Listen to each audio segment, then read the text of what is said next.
Transport Minister Troy Buswell announced extra fundings for electronic speed signs in school zones. The state opposition has urged the government not to cut police fundings. Thanks for calling in. Making news in Hong Kong, the Digital Broadcasting Corporation was forced to suspend its radio service, and a funny, creative car racing show hits the road in Hong Kong. This is the Evening News.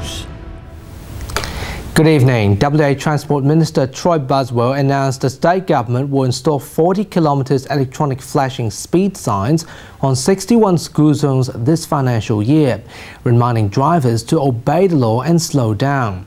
Although the minister admits that it's not possible to install electronic signs in all the Perth Metro school zones in a short period of time, Mr Buswell stated that greater potential hazard locations are given the priority.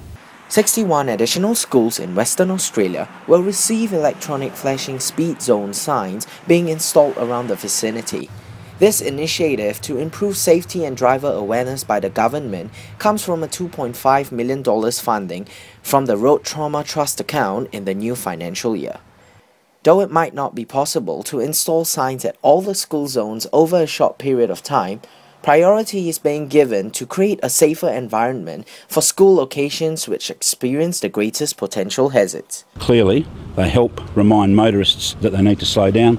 They help make school communities safe, and over the next few years, hundreds and hundreds of schools across Western Australia will receive these flashing lights. Transport Minister Troy Buswell believes that the signage will be clear in advocating the speed limit to motorists for road safety.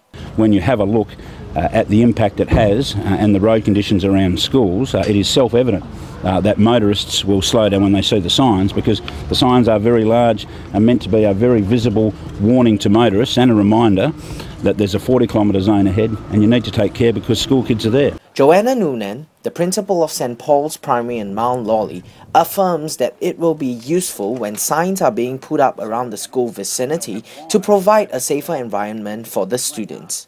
We do tend to have traffic moving quite fast along this street, and I think some people miss the fact that it's a school, and we have a lot of traffic at the start of school and end of school, and we have a lot of traffic going down to Edith Cowan University, and we're a little bit hidden here, so it'll be really useful. Timothy Seow, DHK News.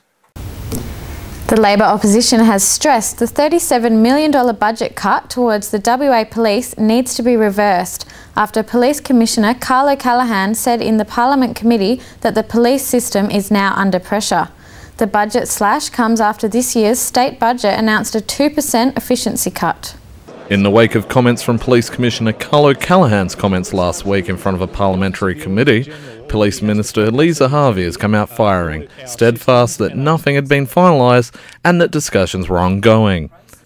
Ms Harvey believes the Commissioner should not have come out and made a statement prematurely in regards to the issue, seeing as the issue was an ongoing discussion.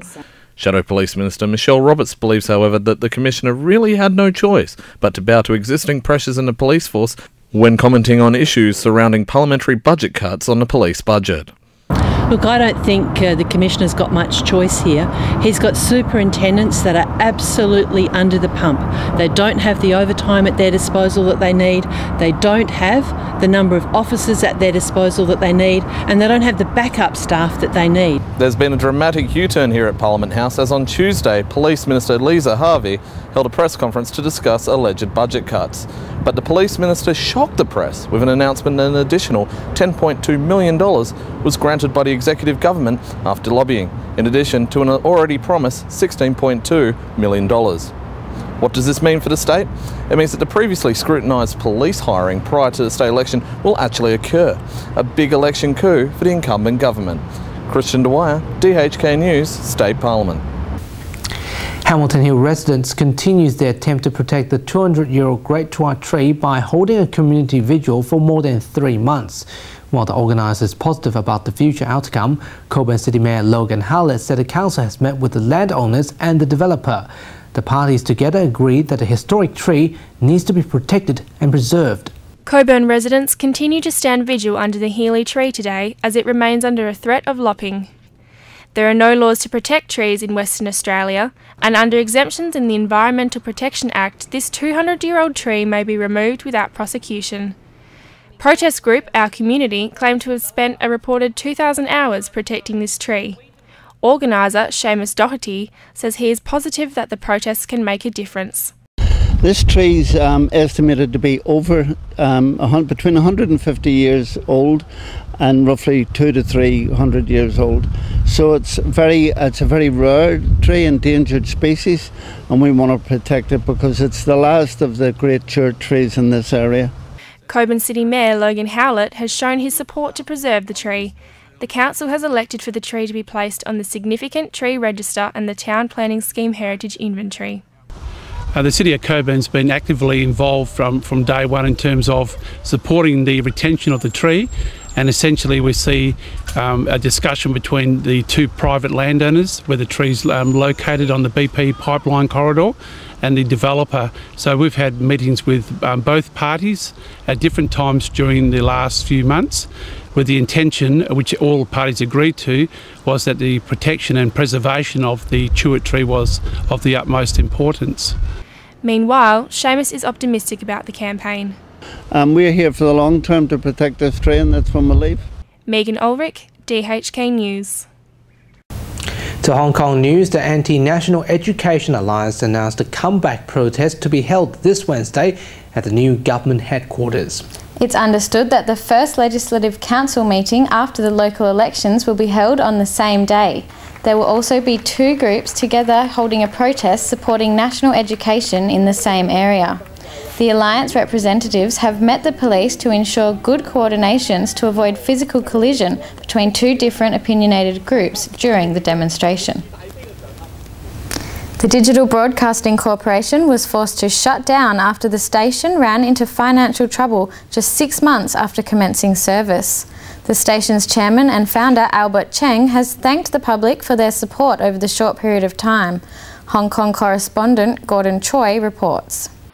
Hong Kong digital radio broadcaster DBC has temporarily ceased its operation at 8 p.m. last Wednesday as the corporation has run out of funds.